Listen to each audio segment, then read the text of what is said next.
Greetings and welcome to the Animal Wellness Podcast, the official podcast of Animal Wellness Action. Hi, I'm your host, Joseph Grove.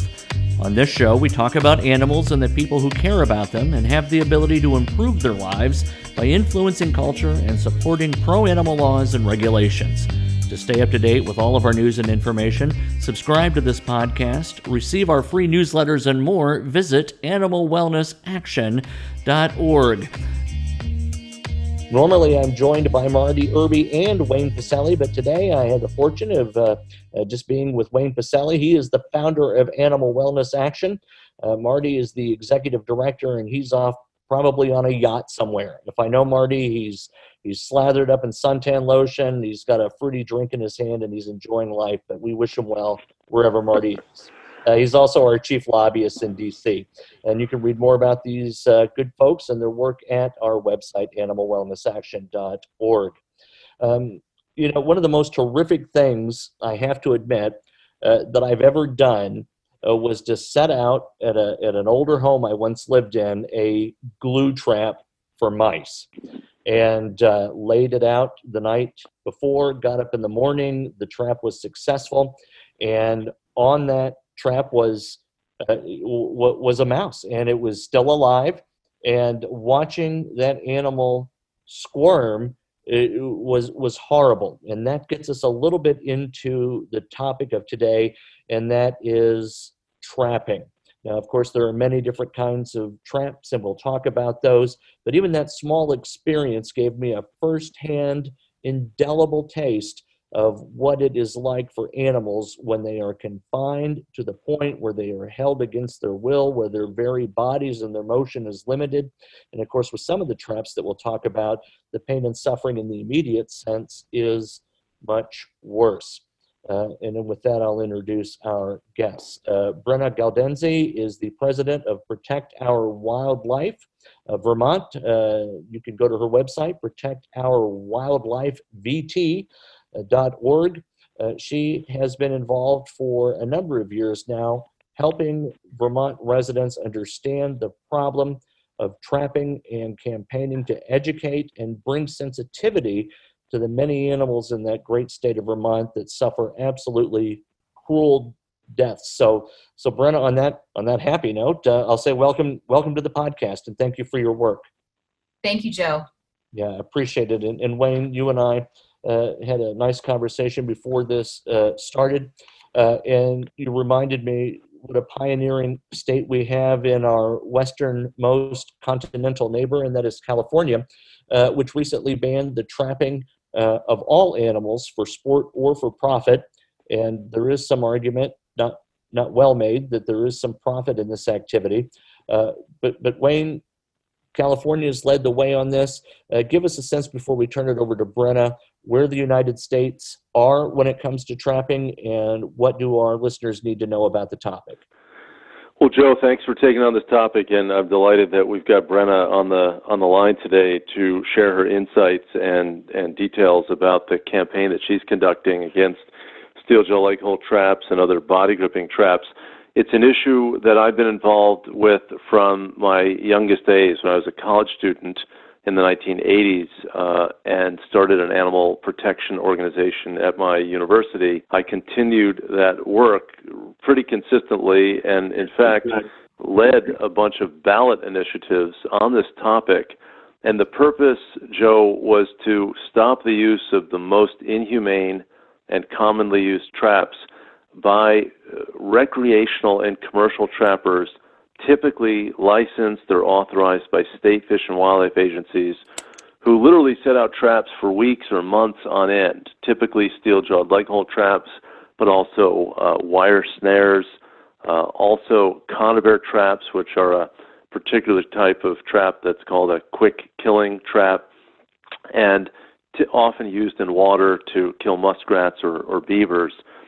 And the big picture of life is, in the 80s, when the fur industry was still going pretty strong, there were really millions of animals killed for their pelts. And you had states like Minnesota, Wisconsin, a lot of the northern tier states were very big on the trapping front. And the trappers were licensed like hunters or fishermen or license.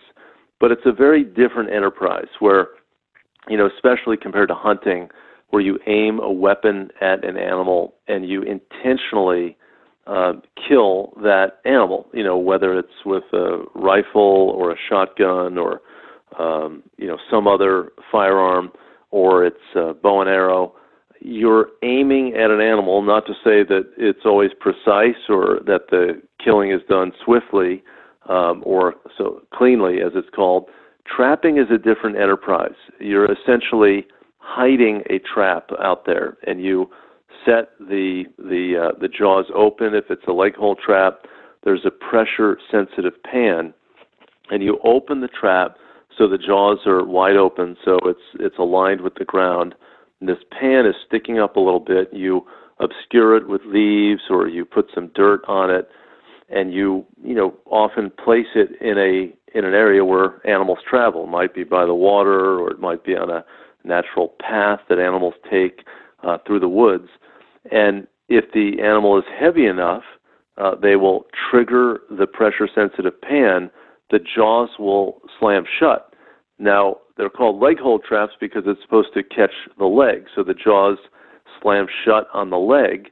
But it could be if they, awkwardly enter the trap, it could get them by the midsection, or it could get them by the neck, it could get them by, any part of the body. We've heard often this notion that animals will try to make very, very vigorous efforts to get out of the trap. Sometimes they will chew at their leg. Other times, more commonly, they just keep twisting around, and they can twist off their leg. And sometimes a trapper, will find just that body part remaining in the trap, and then the animal's almost certainly doomed at that point. So it's a Pyrrhic victory for the animal if he or she was able to escape. So, Joe, I just wanted to give our listeners a little bit of a perspective on, what's going on here. Why are we doing this as a nation? Obviously, the fur trade is a big part of global history. It's certainly a big part of North American history. I mean, fur trappers were folks who were literally on the frontier, and they were pioneers in exploring much of the country and beginning to map the country and to give us a sense of the breadth of this big continent that we live on. And the fur trade was a big part of the economic activity of an earlier time in the United States. It's hardly a big thing now, but it persists as a tradition. And the people who do it are people who want to do this for fun. Just like some people hunt for sport, people trap for sport. But there is a commercial element, because if they're killing bobcats, or they're killing beavers, or they're killing muskrats, or they're killing raccoons, or fishers, or otters, those pelt prices are sometimes valued in the global market. And the pelt prices might be high one year or low another year. And some of that pelt pricing drives the intensity of trapping activity. So you'll see less in the way of trapping intensity when the pelt prices are lower, and more when it's higher. So you mentioned California, and I will turn it back to you in a moment, but California did a ballot measure in 1998 that I helped to lead to ban the use of body gripping traps for recreation, commerce, and fur. We thought that was going to really do the trick. Turned out to stop probably about 90% of the trapping, but there was a small core of trappers in the dozens who persisted and who used cage traps to kill bobcats, to capture and then kill bobcats and a number of other commercially valuable species. In 2019, California banned any trapping of wild animals for recreation or commerce and fur. So a state that was really at the center of the North American fur trade at one point now has banned it entirely. And I remember when we did the anti-trapping ballot measure in 1998, this is 22 years ago, there were maybe about 12,000 fur-bearing animals killed annually in California. After the ballot measure, it went down to fewer than 2,000, but now that number has dropped down essentially to zero in terms of private citizens going out to kill animals for recreation in recreation and also commerce and fur. But that's the only state in the nation that has that kind of restrictive policy. And we talk about sport, we talk about profit. Does the California measure have an exemption for defense of your property or your own cattle? How does trapping figure into uses rather that don't have anything to do with sport or commerce? Yes, some of that is permitted. There are certain traps like steel gel-like traps that are basically forbidden for any purpose. There are other traps like snares or conibear traps that can be used strictly for damage control purposes that might be authorized by the California Department of Fish and Game, or it could be USDA's Wildlife Services program that conducts some of those activities.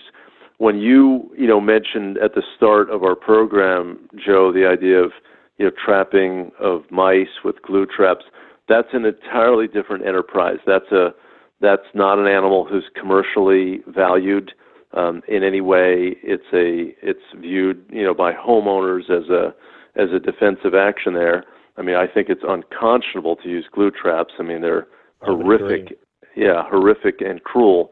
But that would be an entirely different sort of thing. So trapping can go on under limited circumstances for damage control purposes, but it's not with certain traps and typically has to be authorized. Yeah. Brenna, when I think of Vermont, pancakes, you got Bob Newhart up there, you got Bernie Sanders.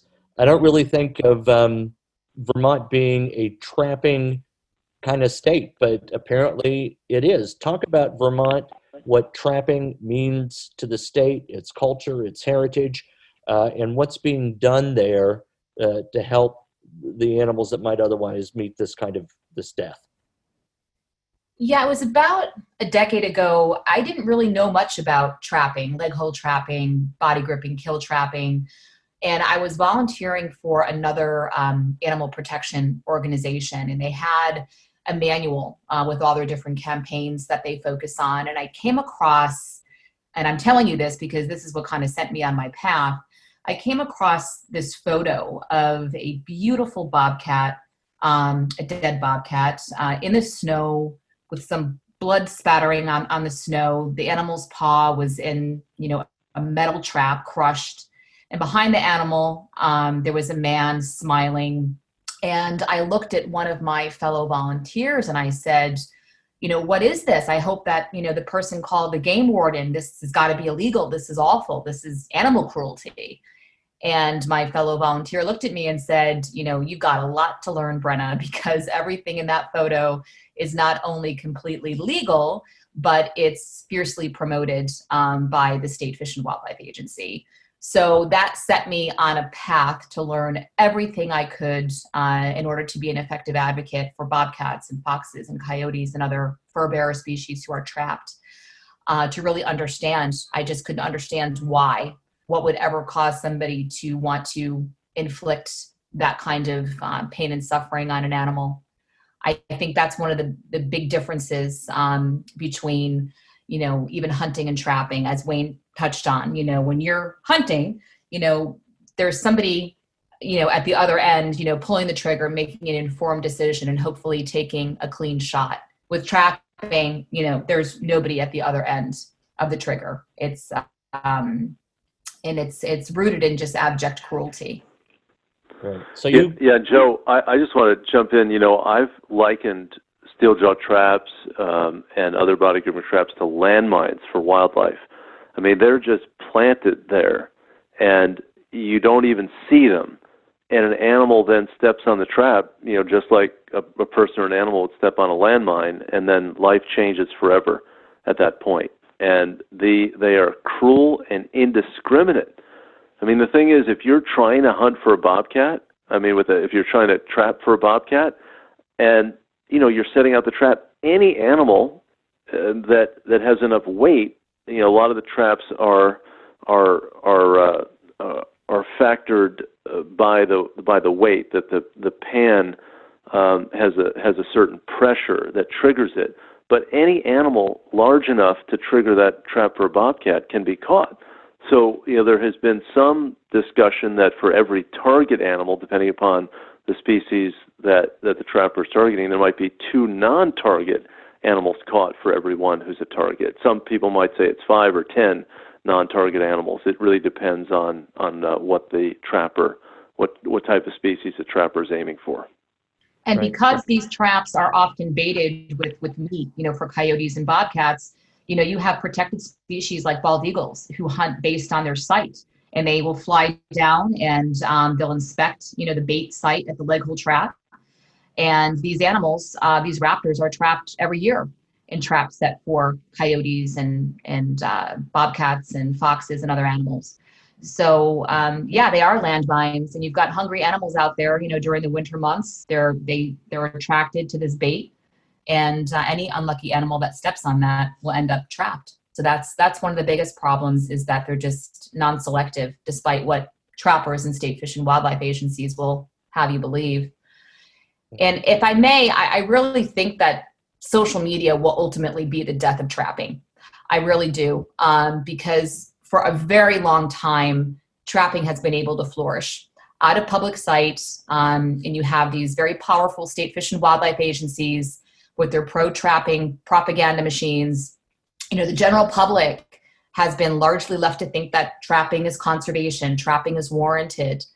Now, Protect Our Wildlife has been able to use videos and photos that have been shared by trappers on their own social media, depicting just horrific cruelty with, animals who are still alive in the trap, fearing for their lives, clearly suffering, and the trappers photographing or videoing the animal. That is great ammunition to use to one day put an end to this practice, because no one could claim that it's fake news, that it's, propaganda, generated by groups like mine. We are using content that is being shared by trappers themselves against them. Is there any kind of, even within existing rules and regulations, a requirement that trappers fetch all of the traps? Because it seems to me that dogs, domestic dogs on walks in the woods with their owners, or even children, could come upon some of these traps that are abandoned. In Vermont, they're supposed to be checked every 24 hours or once a day. That is a very difficult regulation to enforce. I think most trapping in Vermont probably takes place on private land, on farms, that are hundreds of acres. So it's a great regulation to have. I have to believe that it's virtually impossible to enforce. We had a situation just last year where there was a trapper who was trapping beavers, and he failed to check his traps daily.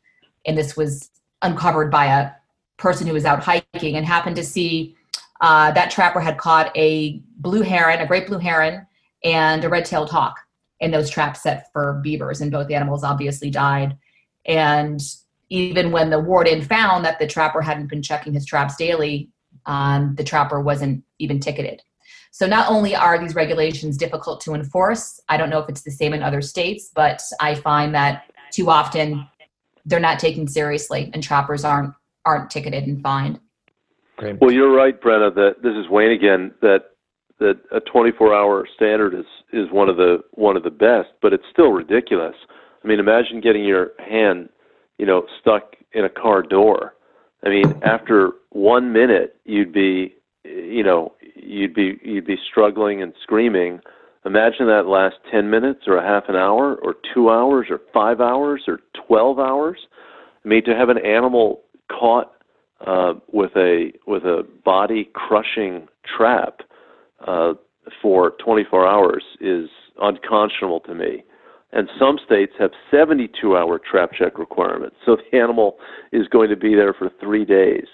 So there are many metrics to look at in assessing the inhumanity of trapping, and the devices themselves and the damage they do, then the regulations related to trap check requirements, the non-selectivity of the traps, their indiscriminate nature. All of these things are really important for people to look at when they assess whether this is really a legitimate industry and practice in the 21st century.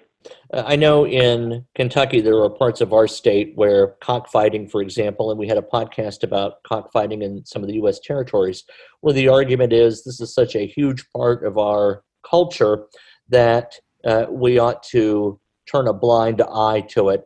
How much a part of Vermont culture is trapping? Is this kind of a father-son family outing thing? I think that you have a lot of trappers in Vermont who probably learned to trap from their fathers and grandfathers. And so, understandably, when you are going after something that is a tradition and that is sentimental to them because it's something that, their father did, their grandfather did, you can understand why, there's such fierce opposition to what we do because we're being viewed as attacking their heritage and their tradition. But I think at a point in time, when we can do things better and we understand, animal suffering, that we have to do better. And that using the excuse of tradition or heritage is just also a very slippery slope to go down because, we've done things that are based in tradition that are terrible to people. And I don't think that's a good justification for it. And again, I do think that the more people that see, again, these photos, Wayne alluded to it, it's not hyperbole. I mean, I've seen photos that we've obtained through our Fish and Wildlife Department, through Public Records Act requests with animals who have self-amputated. They'll actually chew through their paws when they're trapped out of complete panic and fear and pain. It's unthinkable. And if that was someone's dog or someone's cat, that the suffering is no less when it's a fox or a bobcat or a coyote. Also in our public records request that we submitted last year, Wayne was talking about, quote unquote, quick kill conibear or body crushing traps. Those traps don't always quick kill. There was photos of a coyote who had been trapped in a conibear kill trap that was set for Fisher. And the coyote ended up getting his head caught in the conibear trap. And the coyote was found 1 mile from where that trap had been set. And the coyote was dead. So that coyote had been wandering for a very long time with a kill trap attached to its head and was found alongside someone's house, and he had died. So those traps don't always, and I would say probably more often than not, operate as intended. Mm-hmm. Yeah, Joe, I want to amplify some of Brenna's comments in response to your question about this being a tradition. Let's put it in perspective. I haven't checked the latest hunting license numbers in Vermont, but Vermont's not a big state, 500,000 or 600,000 people. I imagine Brenna can correct me if those numbers have swollen a little bit, but it used to be as many as 100,000 hunters. Probably now that number has gone down. Maybe it's 60 or 70,000. I'm just guessing based on what's going on nationwide with hunting. If you're talking about 700 trappers and 70,000 hunters, you're talking about, just a fraction of that number.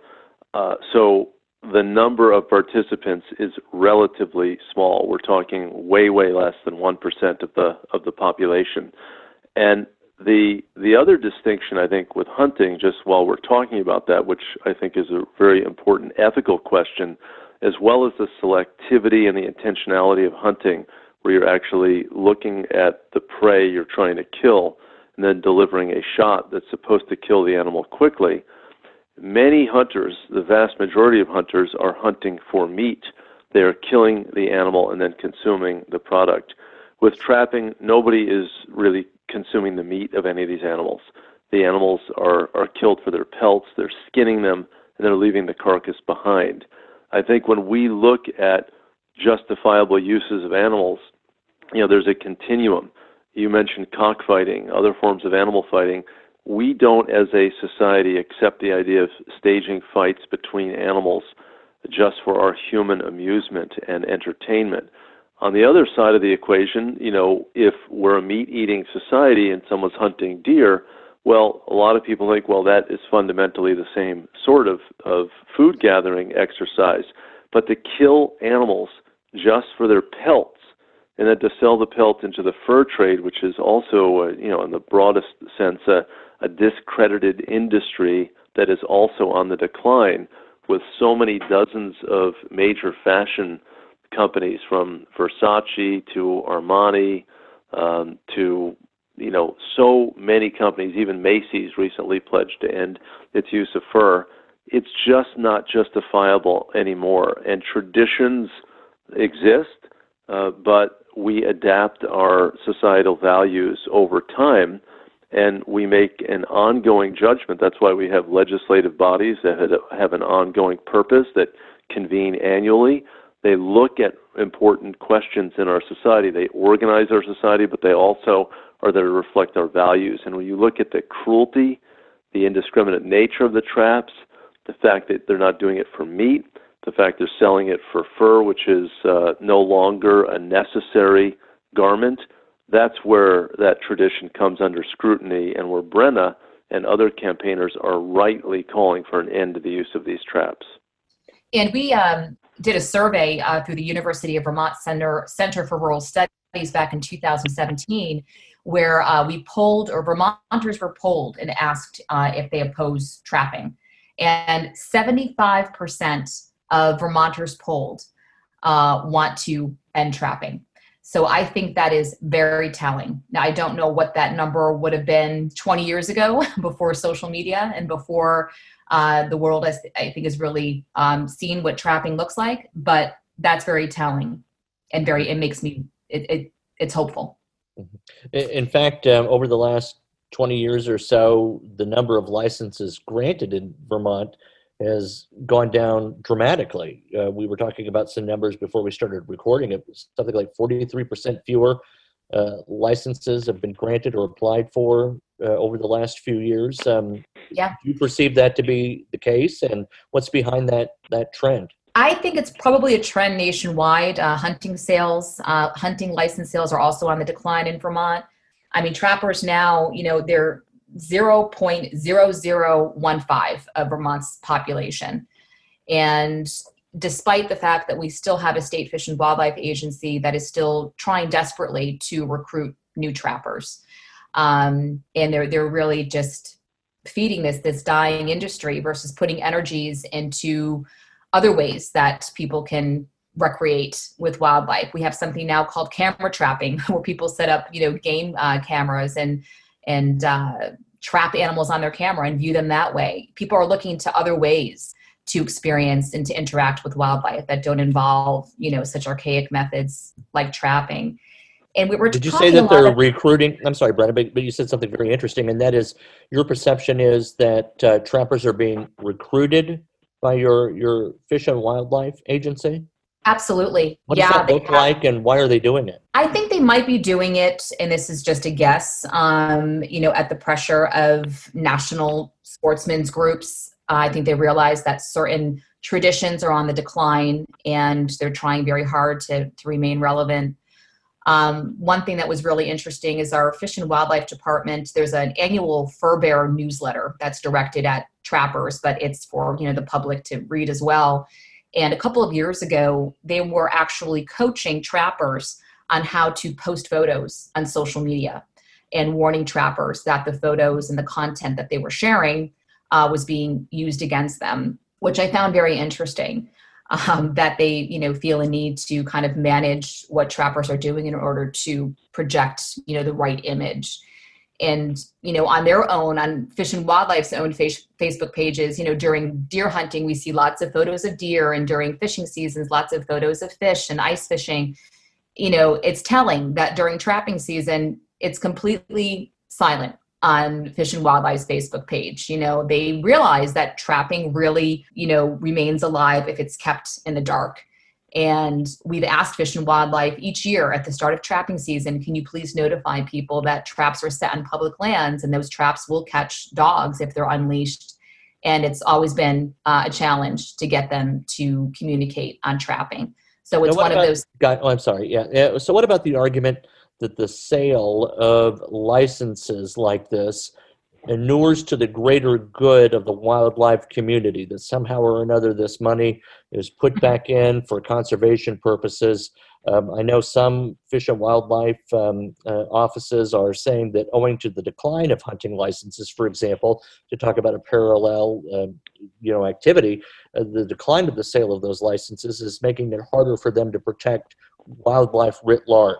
Arguably, I would say that trapping is a losing business for our state Fish and Wildlife Department. I mean, trappers pay $23 a year for an unlimited amount of kills, no bag limits, a very long trapping season, $23. So doing the math, $23 times 740 trappers is not a lot of money into our Fish and Wildlife Department. And when you think about what goes into overseeing and administering the trapping program in Vermont, I wouldn't be surprised if other taxpayers might be subsidizing the trapping program, which is a very big problem. Brenna, I agree with you entirely. And there was an analysis done in California after the 1998 trapping ban for the lake hole traps that just overseeing the trappers who remained cost more than all of the trapping licenses value to the state. And Joe, again, this is a small piece of what is a diminishing revenue stream for state fish and wildlife agencies. I mean, that the amount of trapping is negligible compared to the amount of activity for hunting and fishing. And there'd be very few states, I mean, maybe 2 or 3 that would have more than 1,000 trappers. Most states, it's probably just 200 or 300 individuals, and they create a lot of havoc for wildlife, a tremendous amount of cruelty, killing endangered species, protected migratory birds like raptors, and I think that no person who knows anything about wildlife management can say with a straight face any longer that trapping plays a vital financial role in the operations of a state fish and wildlife agency. We've talked about trapping a bit, and there's so much more we could still say, but we haven't touched upon the fact that in most states, there are no standards for the methods of killing a trapped animal. So, we all have these horrific images of, seals being clubbed and how terrible that is, and it obviously is, but it's happening right now in most states. So in Vermont, there's no standards for killing. So some trappers will employ methods like bludgeoning, choking an animal. There was an undercover investigation performed by another wildlife group that showed that trappers will stomp on a trapped animal's chest to crush the heart and lungs. These are all standards of killing that are completely legal.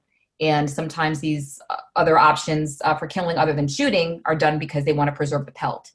So not only does that animal suffer terribly during the time that animal is trapped, but that animal is too often not even given a quick and humane death with a 22 to the head.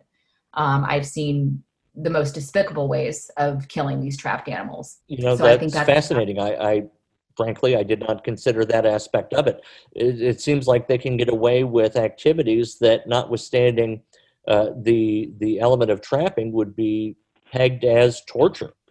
Yeah, I mean, wildlife, they're not covered under the cruelty to animal statute. I think animals, and probably Wayne could tell me if this is accurate, animals that are under the management of state fish and wildlife agencies are exempt from cruelty to animals protections in each state. So surely if these methods were employed, on a dog or a cat, that person would certainly be in violation.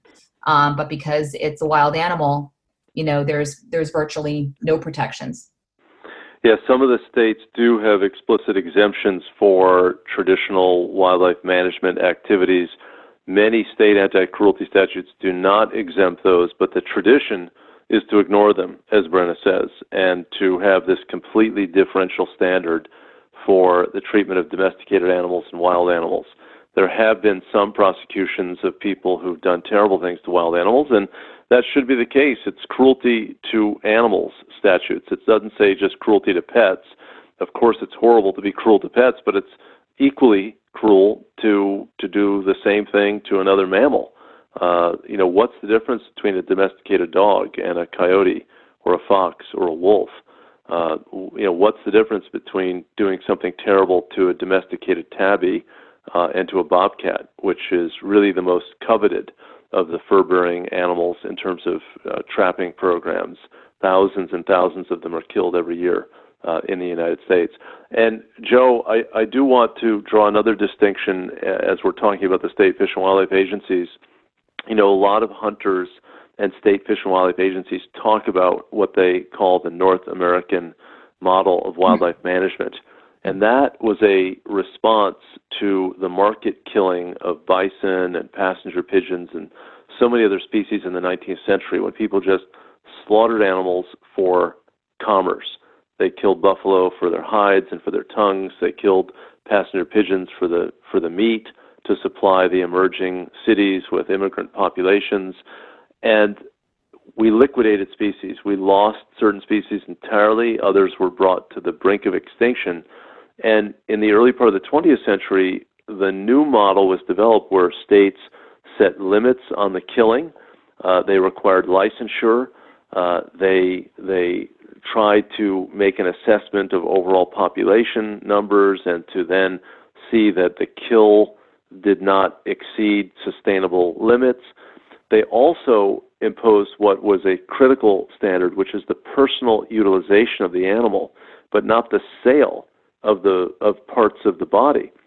So if you were killing deer or elk or bears with a firearm or with archery equipment, you could, consume the meat. You could, mount a trophy, but you weren't to sell that.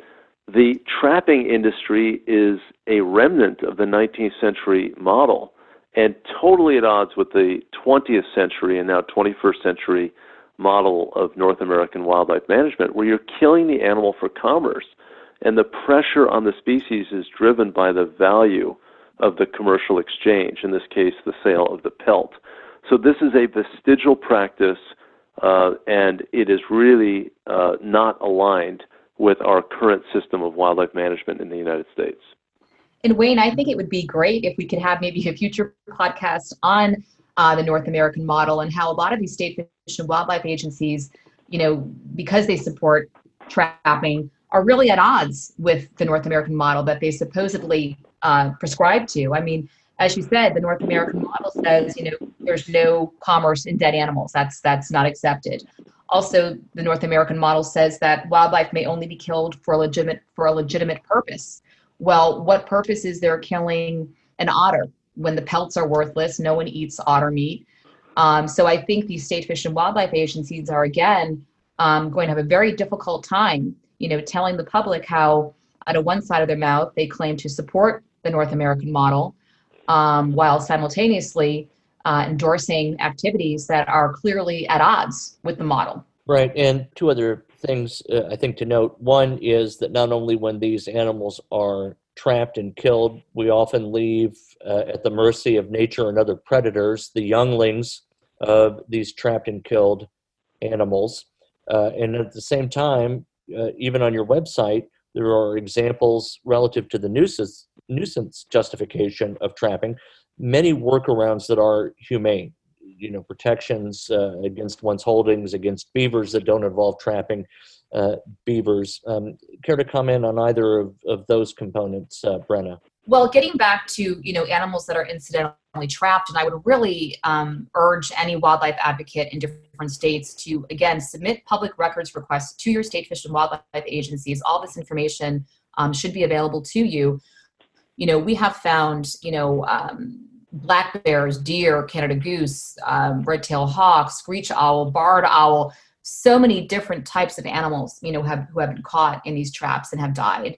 And what's worse is that trappers are not even required to report when they trap these protected species. We only know about probably a handful of these incidental takes because they got reported to law enforcement for one reason or another. So there's so much information that's out there that I think a lot of people are unfamiliar with, and it's knowledge is power, and it really helps with campaigns to build awareness.